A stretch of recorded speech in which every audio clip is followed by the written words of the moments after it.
Suspects. Welcome back to yet another live broadcast on your favorite football updates channel. It's a pleasure to be back on this beautiful Wednesday morning for the first time in what seems like almost forever. It's a bit of a cool morning, a bit cloudy with some slight drizzles this early morning in as far as Kampala is concerned. We do hope we get at least some rains in the coming days to sort of cool down the very high temperatures that have rocked the city for over a month or so. But anyways, we won't dwell so much on the weather updates because I'm not the weatherman. We are strictly here on sporting reasons and particularly the footballing side of a sport. So welcome to the channel and it's a pleasure to be back. I want to say thank you so much to all of those that were part of last night's broadcast as we did the watch along for the game between Inter Milan and Liverpool, which Liverpool managed to win by a goal to nil, and then subsequently, as well as keeping in tabs with the game between Barcelona and Eintracht Frankfurt, which they equally managed to win by 2-1. And of course, we kept tabs on all the other fixtures that did transpire on Tuesday night in as far as the UEFA Champions League is concerned. In spite of what transpired yesterday, somehow, or for some reason, Arsenal remain at the summit of the UEFA Champions League standings ahead of their fixture today in Belgium. We're going to be previewing that and much more in regards to what's to come in as far as the UEFA Champions League is concerned, among other things. So do indulge me, do join me for this podcast as we go through all that. Then also I wanted to take this moment and send out my special thank you to Cedric from France over there. We had a very wonderful engagement with him on the broadcast. Helena Slays, also thank you so much for your contribution towards yesterday's conversation. We do not take your love and support for granted. Anyways, so where do we start it all? I think it's only fair that we start with the results that transpired last night, because I said we would do a simple recap of them before we head into the action that is to come. Today, Olympiacos managed to beat up against Kairat Almaty. Kairat Almaty is a team from, I think, Kazakhstan. They managed to beat them by goal to nil. Bayern Munich beat up against Sporting Lisbon by 3-1 at the Allianz Arena, with Leonard Karl once again among the goal scorers, including as well as Sergi Gnabry and Jonathan Tah, while Joshua Kimmich's own goal turned out to be the only consolation for Sporting CP. In our prediction, we had thought that they would score more, but that was never the case for the Bayern Munich side. But still, because I think our prediction on the channel had been a 5-1 victory. Surprisingly for me, it ended goalless in the first stanza. But nonetheless, Bayern Munich still managed to come out on top with a 55% ball possession and 10 shots on target compared to 2 only for Sporting CP. They are once again dominant as you would expect in their performance. Really. So if you're just joining us, kindly like the broadcast, but also consider subscribing to the channel if you're new here. Robert Kesakos is my name. And I'm coming to you live from Kampala, in case you're wondering. In the other games still played last night, we saw Chelsea falter as they got beat up against Atlanta by 2-1. Now, again, for me, I don't want to say it's really surprising, but it's really definitive, or it really describes what Chelsea have been in these last couple of seasons. And this season stands to be no exception, that they go on to have a good run and you think, wow, Chelsea are a very decent side and they are capable of achieving very big things. And then in a quick flip of events, then they sort of take a different turn. One that you do not expect of them, one that is below their own averages. And yesterday was an example of that. Of course, the manager made, many changes as saying that when you look at some of the players, at least I think he goes on to say, I think about 5 players or so had played the games against Barcelona, against Arsenal, that tough run of fixtures that they've had in recent times. And whereas that is true, for me, particularly when you chop and change within that backline, it just never pays off. I still do not understand why on any given day he's still hell-bent on playing Trevor Chalobah at right back when you have Malo Gusto on the bench. When I understand you're trying to manage the game time for Richie James because of his injury history and record and things like that. But I mean, it's also a question of priorities. It's a question of priorities because when you look at where Chelsea stand, in as far as the Champions League is concerned, in as far as that table is concerned, it's not like they're so well off. It's not like they're guaranteed their place in the next sort of round. You're not yet there. You're not yet there, and then suddenly you're making the significant changes that are impacting your results. I mean, of course, they have 10 points, 3 victories, 1 draw, and 2 losses now. The other loss coming against Bayern Munich. That record in itself is not bad. But Chelsea, if you're complaining about game time, if you're complaining about, not complaining, but if your justification for majority of these changes is to do with the number of minutes that your players have played and you're trying to manage game time, I do not think that you finishing outside the top 8 does you any favors in managing that game time, because what that implies, it gives you 2 more fixtures to play. 2 more fixtures in the UEFA Champions League at that playoff round. So would you rather avoid it to have your players have a bit of a rest at the point when they should be playing the playoff? Or would you rather say, give them more game time by not finishing within the top 8? Because I thought they really, really had a good chance. I cannot fault them for their loss against Bayern Munich. No, because Bayern Munich is a better side, on paper, by all accounts and measures. But I thought the game against Atlanta was a winnable game for them. And I did not watch the game, but according to Enzo Maresca, once they conceded that equalizer, they sort of lost control of the game, But when I looked at their starting 11, of course, Robert Sanchez in goal, Marco Correa at left back. Now, I do not know why he feels very justified that he needs to chop and change at right back when Marco Correa has literally played every minute of the season that can be afforded to him. Yes, once in a while he swapped him out to bring in Jorel Hato, who is yet to find his footing in the Chelsea colors. But at right back, you have Malo Gusto, you have Richie James, and then you play there Trevor Chalobah, who I think is better off playing in defense.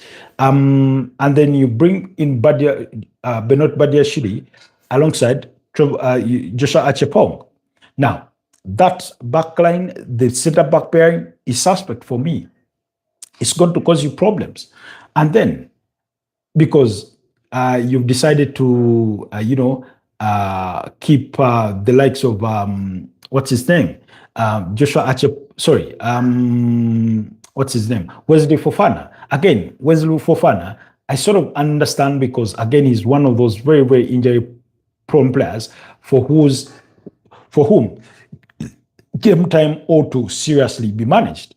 Game time ought to be seriously managed. And I completely understand that, but it hasn't always paid off. And guess what? He ended up withdrawing Chalobah for Wesley Fofana because Chalobah had been booked. He ended up withdrawing Enzo Fernandez for Malo Gusto, Alejandro. Then eventually Wesley Fofana is withdrawn. I do not know whether it was through injury for Tosin Aderabio. So, in other words, Atlanta did not make it simple for Chelsea. They did not, and nor would you expect it. But when you looked at Chelsea's forward line, Joao Pedro, Jamie Gittens, Pedro Neto, of course, at the back of them, Enzo Fernandez, because Moises Caicedo was in midfield alongside Reece James. Now, again, you're going away to Atlanta. I understand it's not an easy place to go and win a game of football, but if you're Chelsea, you would fancy your chances with a single pivot as opposed to playing Caicedo and Reece James in that double pivot. My big question was, of course, we know they were without Cole Palmer in this game. Now, I don't know if you've noticed, but Chelsea struggled to create chances through the middle of the spine. Centrally, they always have to rely on their wingers. And I'm not saying that's a problem, but I think in the game like this, you would have played Reece James at right back, first of all. Play Trevor Chalobah in the centre back alongside Badiashile or Chepong or whoever. Then, in that midfield, instead of go with Moises Caicedo and Andre Santos, because we know Andre Santos is a bit similar to Enzo Fernandez, and then so he plays as your 8 and Enzo Fernandez fills the number 10 pocket, and then you're more attacking, you're more fluid. But like I will leave the reservation that he is the manager, Enzo Maresca, and he understands his players more than we do, but sometimes the decisions our managers make are really, really questionable. That from the tactical perspective of things, even if you're not a manager, you see through things and you question them and you're like, that one, no, not really. Shouldn't have worked that way. But anyways, they ended up getting beat by 2-1. Like I said, those goals are coming from, of course, Chelsea had gotten the lead in the 25th minute through Joao Pedro, and then Gianluca Scamacca, formerly at West Ham, scored to restore parity in the 55th minute, while an 83rd minute from Charles de Ketelaere was enough to ensure that Atlanta finished the game with all 3 points. In the other game, Monaco beat up against Galatasaray by 1-0. Florian Balogun was the goal scorer in the 68th minute to ensure all 3 points for Monaco. Then Olympique Marseille beat up against Union Saint-Gilloise by 3-2. Mason Greenwood getting a brace in that game, while Igor Paxiao had scored to cancel out Annan Kalali's 50-minute goal. And then Kalali himself came back to score in the 71st minute to pull another one back for Union Saint-Gilloise, but it turned out to be a mere consolation. And Olympique Marseille walked away with all 3 points. Again, another nervous ending to a game in Netherlands, where Atletico de Madrid beat up against PSV by 3-2. PSV going in an early lead through Gus Thiel, who scored in the 10th minute, while Julian Alvarez scored to sort of cancel out that lead. That was in the 37th minute. And then David Hanko in the 52nd minute, and 4 minutes later, Alexander Soloth had made it 3-1 for Atletico de Madrid.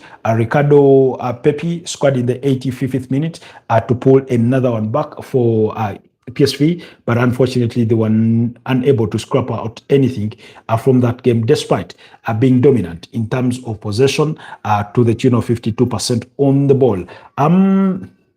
The result itself meant that Atletico Madrid go as high as 7th on the standings. That's 2 victories on the spin now, because in their previous game on match day 5, they had managed to beat up against Inter Milan by 2-1. Then Barcelona managed to escape a scare against Eintracht Frankfurt as they beat them by 2-1. Barcelona needed 2 second-half goals from Jules Koundé in a space of 3 minutes, both headers, with second-half substitute Marcus Rashford providing the assist for the equalizer, as well as Lamine Yamal providing the assist for the goal that turned out to be the match winner, to cancel out Ansiga Kanouf as 21st minute goal that had given Eintracht Frankfurt the lead at Camp Nou. Barcelona dominated majority of the affairs of the game in terms of shots on goal, in terms of overall possession and everything, but I thought they lacked that cutting edge in the game. So it finished at 2-1 for Barcelona.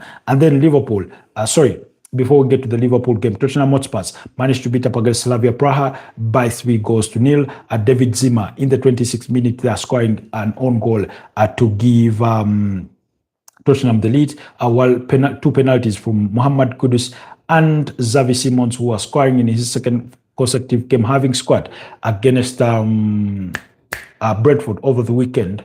Those penalties coming in the 50th minute and 79th minute, respectively, for the Ghanaian international and the Dutch youngster, were enough to ensure that Thomas Frank's side walked away with all 3 points against Slavia Praha. And then in the biggest game of the night, Liverpool managed to overcome Inter Milan, beating them by 1-0. Our own prediction had been that Inter Milan would win the game by 2-1, but it was far from that. I thought it was a bit of a 50-50 game. I really did not think that Liverpool deserved to win the game. In my opinion, I thought a draw would have been a very, very just result for both sides. But I think it will be, was it Bastoni who will have himself to blame? Yes, Alessandro Bastoni will have himself to blame for his stupid challenge on Florian Wirtz in the area because he pulls Florian Wirtz as he tries to get control of the ball. Realist he's facing, realist his back is against or his back is facing the Inter Milan goal, and he pulls him, and it took VAR to review the incident, to send the referee to the monitor to check the incident, and he awarded the penalty, which was converted by Dominic Szoboszlai in the 88th minute, and that goal turned out to be the match winner as Liverpool beat up against Inter Milan by 1-0. Like I said, for me, it was a 50-50 game. I would have struggled to tell you who was the man of the match in the game, but I thought Conor Bradley and Florian Wirtz had good cameos. I thought Hugo Ekitike looked sharp, albeit he did not score. I thought Alexander Isak did not look as sharp. Gravenberch had a good game. Szoboszlai had a good game. The two centre-backs in Virgil van Dijk and Ibrahim Konate had a good game. Same applies for Andy Robertson. On the side of Inter Milan, they were forced into 2 substitutions, with Francesco Acerbi going out injured, and he was replaced by Yannick Besic. And then Hakani Çalhanoğlu was also forced out through injury, and he was replaced by Pietro Zielinski.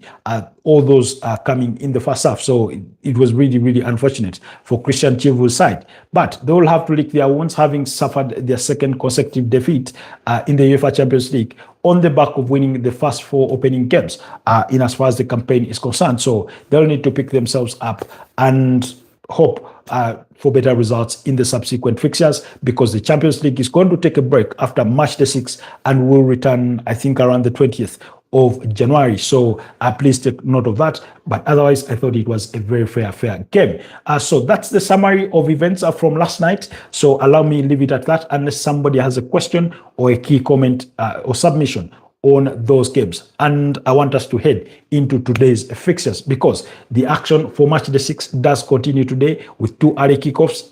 With Villarreal at home against Copenhagen, whereas Qarabag will be at home against Ajax. And those games will kick off at 8:45 p.m.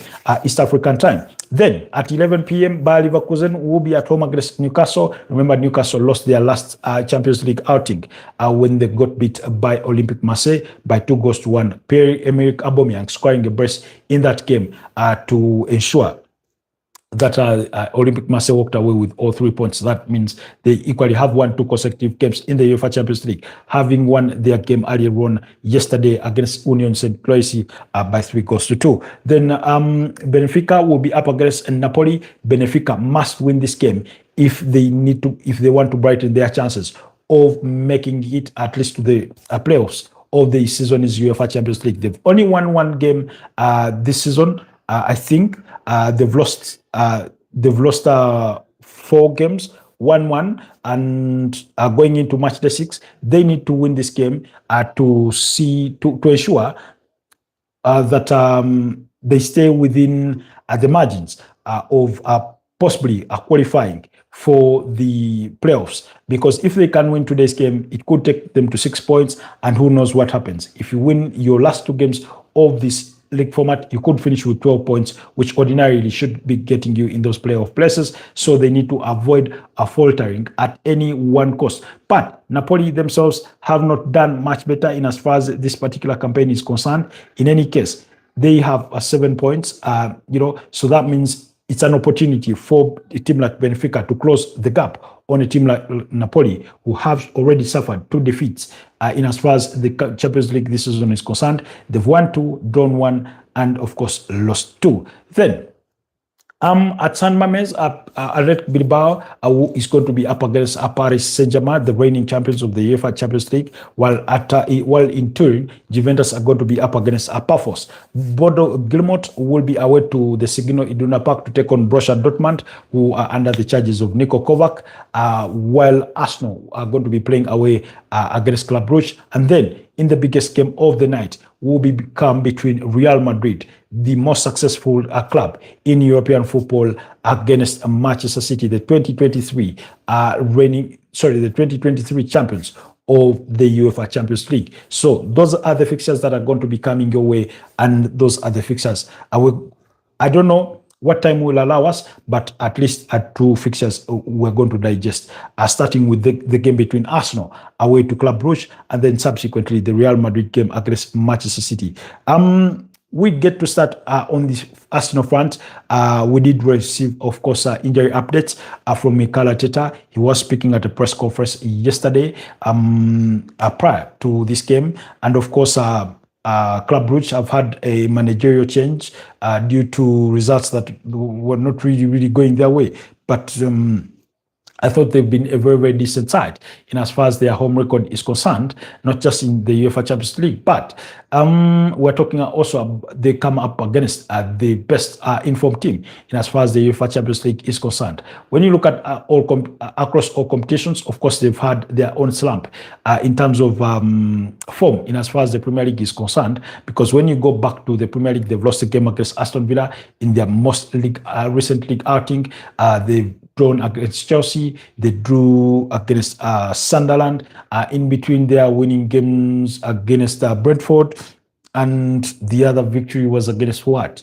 I'm forgetting there. But so across all competitions, of course, their last game in the UEFA Champions League was a 3-1 victory against Bayern Munich. Now, whereas they could have a change in guard in terms of playing staff, I do not think it does you any favors or affords you any flowers if you beat up against Bayern Munich, even though it was a home game, and then go and lose to Club Brugge. So that's the significance of this game. And if Arsenal were to win today, they would again, of course, retain their top spot at the summit of the standings in the UEFA Champions League. Meaning, by the time we get into match day 7, they would need a victory to almost guarantee that they finished at the summit of affairs in as far as in as far as the UEFA Champions League is concerned. Speaking of team news and injury updates, I must say the fixture, of course, does come a little too early for the likes of William Saliba, Declan Rice, and Leandro Trossard. Now, from what we gather, Declan Rice and Leandro Trossard were able to train, although they trained separately away from the team, from the rest of the squad. Apparently, Leandro Trossard suffered a knock in the same area that he had suffered the knock in the game against Bayern Munich before being withdrawn for Noni Madueke. So he did his training alone. And then Declan Rice, we know that he suffered a knock in their 2-0 victory against Brentford before, and he could not finish off that game. So he did carry the same issue in the Aston Villa game, and he played with it. So he's going to be out of this fixture. Then for William Saliba, for the last 10, 11 days, we've been told by Mikel Arteta that it's just a matter of days until his return. But we are yet to see him return. That's William Saliba. So we expect those ones to be definitely out. The other player for whom the fixture does to come to early for is, of course, Gabriel Magalhaes. in that centre-back role, as well as Christian Mosquera, with Gabriel Magalhaes suffering from a muscular injury, which he suffered in their 2-0 victory when Brazil was facing off with Senegal in an international friendly during the November international break, while Christian Mosquera suffered his ankle injury just recently and is expected excuse me, and is expected to be out for a period of about 6 to 8 weeks with that ankle injury. So it's very, very unfortunate news. I was actually looking at the stats, the injury stats from the Premier League earlier on this morning, and I do not think you will be surprised, but Arsenal are the second team with the most number of injuries, and those injuries dominated the affairs of Mikel Arteta's press conference yesterday because it was one question after the other about injuries. So when you go to the total number of injuries suffered so far in the Premier League this season, 2025-2026, Leeds have 28, Arsenal have suffered 26 injuries. Of course, Aston Villa come third with a similar number, 26 injuries. Crystal Palace 25, Chelsea 23, Newcastle 22, Man City 22. Same applies for Spurs, Brighton, Liverpool, and Bournemouth with 21. So it's Man United who have suffered the least number of injuries. But the reason as to why I bring that that information to light is because again, like we've highlighted, those are players you're not going to see in today's fixtures. As many as 6 players? Gabriel Magalhaes, Christian Mosquera, Declan Rice, William Saliba, Leandro Trossard, Max Dorman suffered an injury in the under-21 game, and he has subsequently, because he's going to be out for a couple of weeks, he's been subsequently withdrawn from Arsenal's UEFA Champions League squad and been replaced by the Brazilian star in Gabriel Jesus, who has been out of action for the last 11 months. Now, we do know for a fact that Gabriel Jesus has apparently featured into friendly games for the Arsenal. And the first game against in a behind closed door game against Watford, while the other was against Manchester United, in which Alex Oxlade-Chamberlain also featured for the Arsenal, as he is currently training with Arsenal's under-21s to try and stay fit, hoping to get a move in January. Ever since parting ways with Besiktas in Turkey, he's been without a club. So when it comes to injuries with Arsenal, the two seem synonymous. I do not think we can speak about injuries in the context of the game, and suddenly Arsenal do not find themselves in the conversation. As unfortunate as it may sound, they've had to deal with as many as those 28 injuries, and they've managed to, I think, do really, really well within those circumstances. I do not think there's been a single weekend where Mikel Arteta has had his full squad, or at least the best of it, at his full disposal. So that's really, really a major issue. Again, speaking of the game, I think it comes in the wake of that defeat to Aston Villa, where those players looked, I do not know, they looked so broken with the loss. Of course, like I said, what was hurting the most for the Arsenal side, I do not think it's particularly the loss, but the manner in which it comes. When you concede a late winner like that one in the last kick of the game, it's going to hurt. It's going to really, really hurt. And you saw those players on the floor. And Thierry Henry was speaking about it yesterday, and he said, I think the fear of losing, that the fear of winning is greater than the fear of losing. And now that they lost a game of football, he thought that their reaction to it was not great. He was saying, in other words, you pick yourself up and move on. Like, you do not, it's not the end of the season. It wasn't a title deciding match, you know. It's not that game between QPR and Manchester City. It's not that game between Manchester City and Aston Villa, you know. It wasn't a title deciding game. Of course, it has its implications and contribution towards the running for the Premier League title, but that wasn't the case, you know. So with the work of all those injuries, we expect some changes from Mikel Arteta. I remember that Ricardo Carafiori, who by the way managed to train yesterday despite looking to limp off at full time in that game against Aston Villa, he will be absent for the game against Wolves over the weekend through suspension, having accumulated as many as 5 yellow cards so far this season. Now, for speaking of the changes, I, for one, before I give you my proposed starting 11, I'd want to see Mikel Arteta trust Christian Nogard. I mean, you signed the player as a captain from Brentford, as a backup player replacing Jorginho in the squad. I understand he's not expected to play a lot of minutes, but I get the feeling that sometimes Mikel Arteta is literally playing some of these players into injury, and yet there are changes he can make to that team. And for me, Christian Nogard has been one of those. I remember before Declan Rice being withdrawn for the game against Brentford, I was one of those saying, put on Christian Nogard. This is his former team, for goodness sake. He can't give you a good performance. I do not know whether it's a trust issue. I do not know whether it's a different problem. I do not want to think it's an adaptability issue, but he struggled. Christian Nogard has struggled for game time. Of course, he's featured in the 2 EFL Cup games that Arsenal played this season against Brighton and against Port Vale. Did he feature? I think he featured in that game against Port Vale. Then he's featured as from the bench in the UEFA Champions League, I think twice, and then in the Premier League possibly twice. From the bench. In fact, in the UEFA Champions League, he's featured thrice. But I can't help it notice the lack of game time or the limited game time that Christian Nogard has received. And for me, it's been a bit suspicious, really, to say the least. And I'd want to understand how Arsenal trying to tell us that they got this recruitment decision wrong. What is the case? So it is what it is. But here is how I would assemble this team to go against Club Brugge. One, it wouldn't be too bad to bring on to bring in Kepa Arrizabalaga in this game and give David Raya a rest. But we know that goalkeepers are one of those players in a starting 11 that I hardly changed, in terms of to be given just a rest. So we'll say David Raya in goal.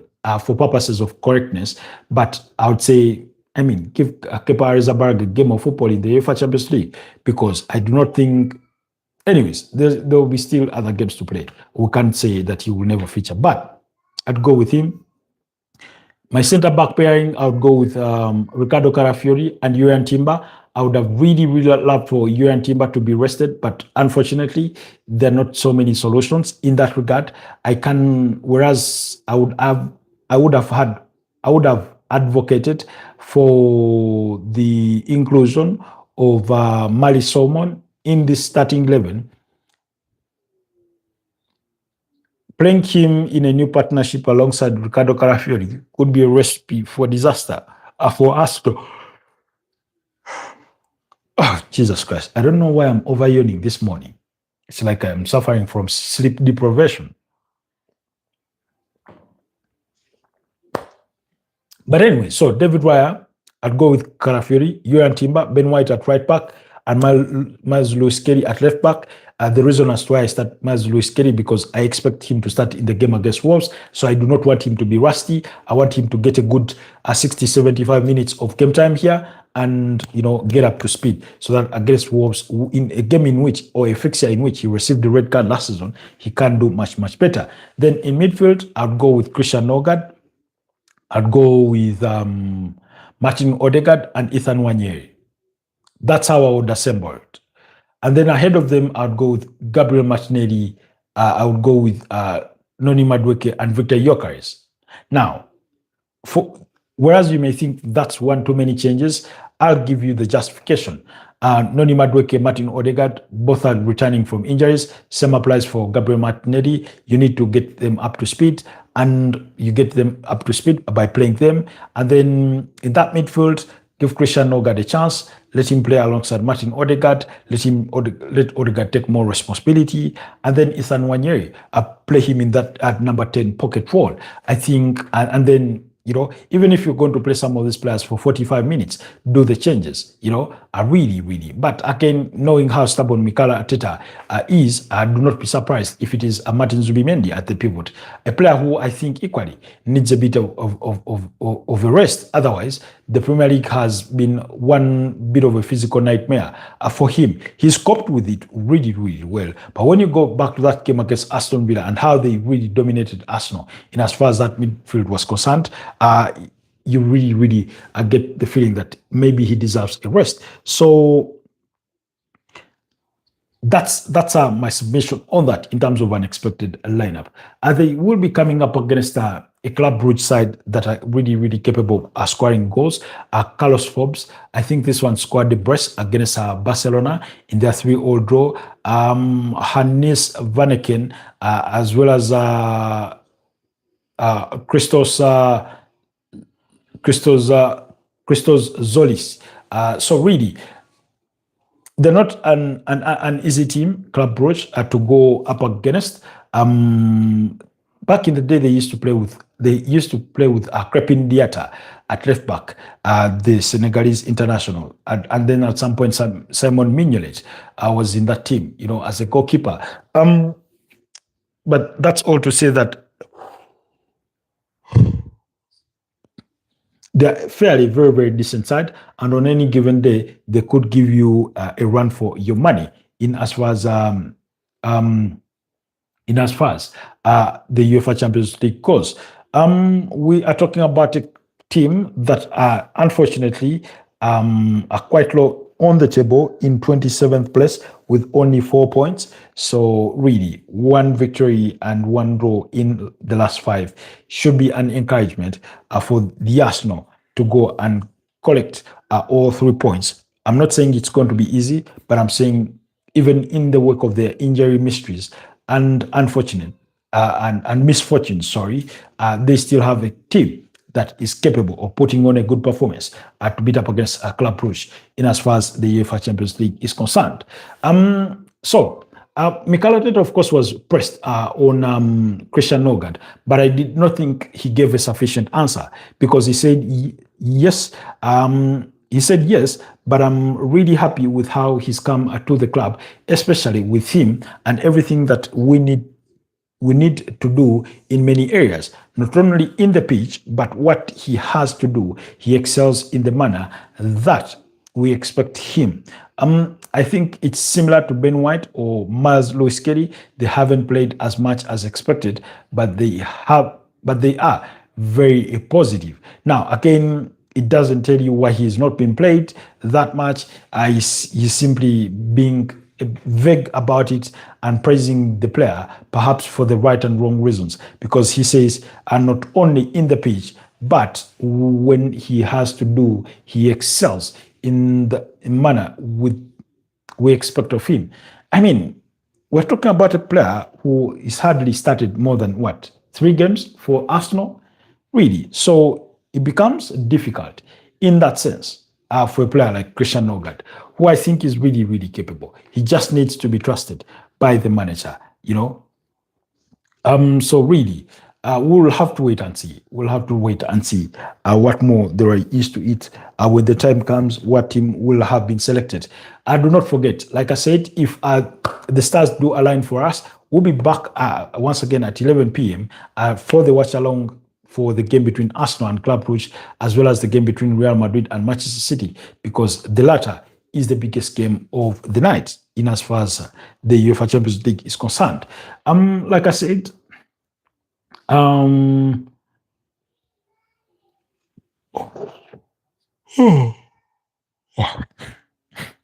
Jesus Christ.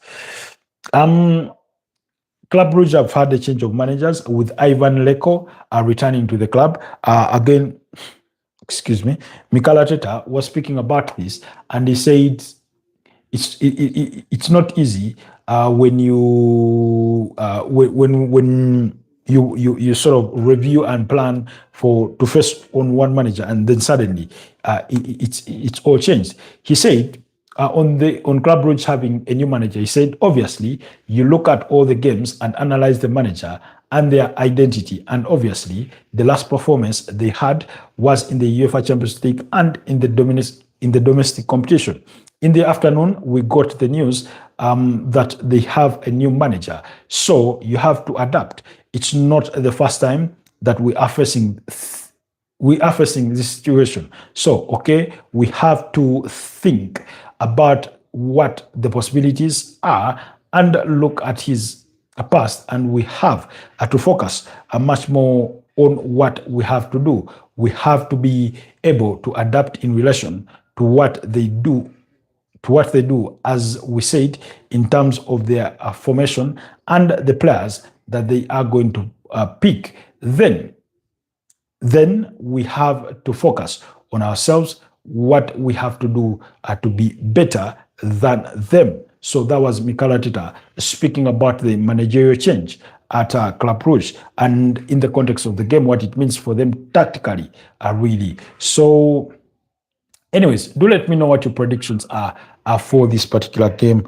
But I'm going to go with Arsenal to win by 2-1. I just feel that they need that response following Aston Villa's defeat. They need a response as soon as possible.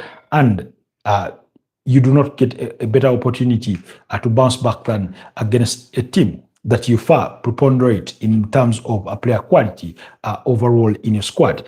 So, like I said, when Max Doman got that injury, he was withdrawn from the Arsenal UEFA Champions League squad, and he can't feature for them until 60 days elapsed, and has since been subsequently replaced by Gabriel Jesus in that squad for the UEFA Champions League. Apologies, guys. I do not know, but I'm over yawning. But I know the cause of that. Didn't get much sleep last night, and I'm paying the sins for that. I'm paying the price for those sins. Anyways, quickly, let's go into the game between Real Madrid and Manchester City. It's a game that we tackled on a little bit. Was it yesterday or the other day? Is it an opportunity for Manchester City to bounce back from their 2-0 defeat against Bayer Leverkusen in their last Champions League outing, or it's an opportunity for Real Madrid to recover from their own defeat against Celta Vigo over the weekend in the Spanish La Liga? The opportunity is there for the taking. The advantages are clear. Real Madrid are at home, and in terms of recent history, both teams have come toe-to-toe with each other, because they played one too many times against each other in the last couple of seasons. My worry with Pep Guardiola always is, it's not about the quality within his team. It's how he loves to chop and change his starting 11. And sometimes he will surprise you when he overthinks a game and the players he may pick on a given day. So anyways, but we'll have to wait and see. We'll give you our probable lineup, but before we get into that, let's look at their recent head-to-head.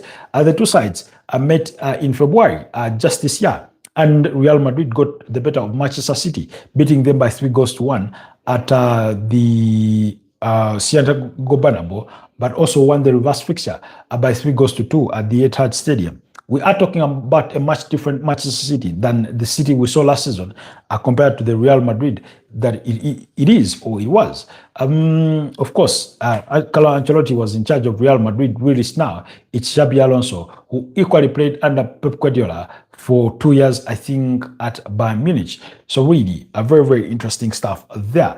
When you rewind things further back to the 2023-2024 campaign, Manchester City and Real Madrid shared the spoils in a 1-1 draw at the Etihad Stadium, and then a 3-3 draw at the Santiago Bernabeu. That means with Manchester City eventually advancing on penalties. That was at the quarterfinals of the 2023-2024 campaign. The season prior to that, they had still a met, and Manchester City got the better of Real Madrid, beating up against Real Madrid at the Etihad Stadium by 4-0, released the reverse fixture and ended in a 1-1 draw. So you remember in the 2022-2023 campaign. That's when Manchester City win the treble, including winning the UEFA Champions League, beating up against Inter Milan by a goal to nil in that final. That goal scored by Rodrigo Cascante. Then when you wind things further back for the 2021-2022 Premier League season, again, you'll find a 3-1 victory for Real Madrid at the Santiago Bernabeu and a 4-3 victory for Manchester City. That was at the quarterfinals. Sorry, that was at the semi-finals. And then, of course, okay,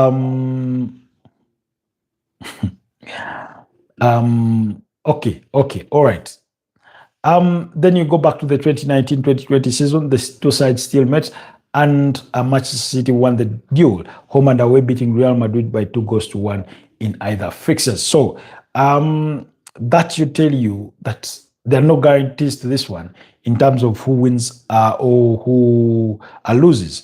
But also, draws are not very, very common in this fixture. In fact, there's been only about 3 draws in as many meetings. So, in many meetings, as many as about 8 or 10 meetings. So really, that's the picture I wanted to paint for you. In terms of their probable lineups, or what we do expect, of course, we know that Real Madrid is one of those teams that are equally struggling with injuries. Eder Militao is back to the sick bay following a muscle injury. We know that Alexander Trent-Arnold is out through injury. But expect to see Thibaut Courtois in goal for Real Madrid, Antonio Rudiger alongside Raul Asensio, Alvaro Carreras in left back, and perhaps Fede Valverde at right back. Arda Güler, Tchouaméni, and Dani Ceballos in that midfield alongside Jude Bellingham. Jude Bellingham with Vinicius Jr. and, Arda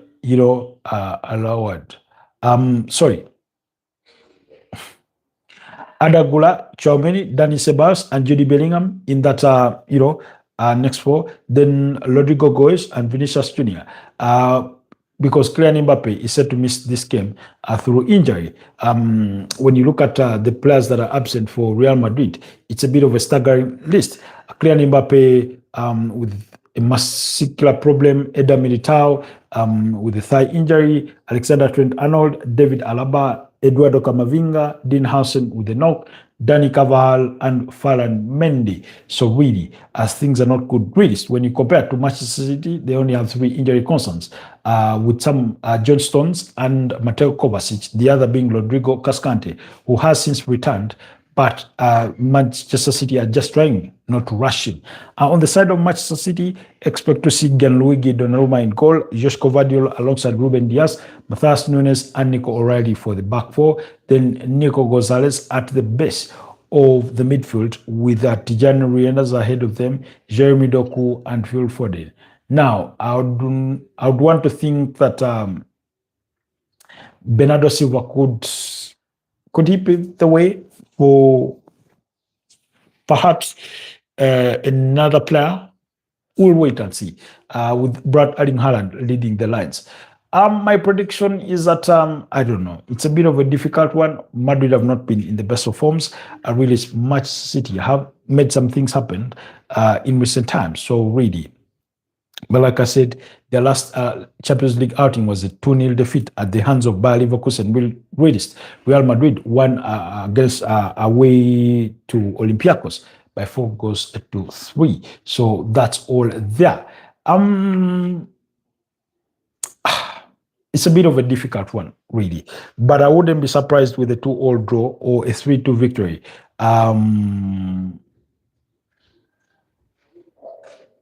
For Manchester City.